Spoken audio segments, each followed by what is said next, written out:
I'm joined now by Nick Briggs, who's editor of DebtWire's CEEMEA coverage, and he earlier moderated a panel on a very interesting topic around the great Western European deleveraging drive. And I'm joined by him now. Nick, on your panel you had a couple of DCM bankers from banks with a big presence in the region, RBS and Barclays. What was your take on what their impressions were about the market at the moment?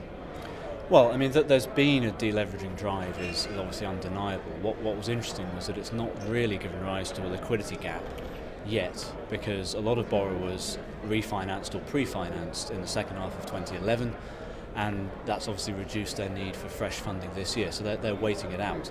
What was clear on the fixed income side was that there are deals printing for single B and double B rated credits in Asia Pacific and Latin America at yields of 9, 10, 12%. But we haven't seen that in CEEMEA yet, and one reason appears to be that the borrowers themselves are reluctant to step into that space. So we're seeing sovereigns and quasi-sovereigns in CEEMEA dominating the pipeline and potentially doing so for some time. What Xiaoming Li from White & Case said that was interesting was that in China and among Chinese banks, if anything, there's been a re-leveraging. So these banks are following Chinese corporates who are active in securing resource-based companies abroad.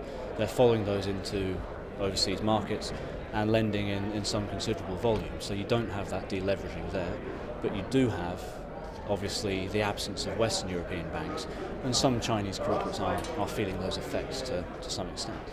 There was also some more specific discussion around how Russian borrowers are accessing finance. Yeah, I mean, there's a local market in Russia which is among the more liquid and among the broader local markets anywhere in CEEMEA or anywhere among local currency markets in emerging markets globally. So we've seen some recent deals for the likes of Impelcom, a telco, 35 billion rubles in the last week or so. And there are some companies who don't necessarily need US dollars who are finding it easier to fund themselves on their own market. In the Middle East, on the other hand, you have pockets of liquidity in Saudi Arabia, for example, which are very much staying within that country. So it's not like borrowers from Eastern Europe or Latin America can really tap into that.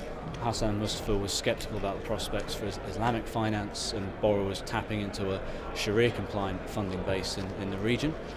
But I think, the most optimistic view was around local markets, and people feel that they can certainly pick up some of the slack.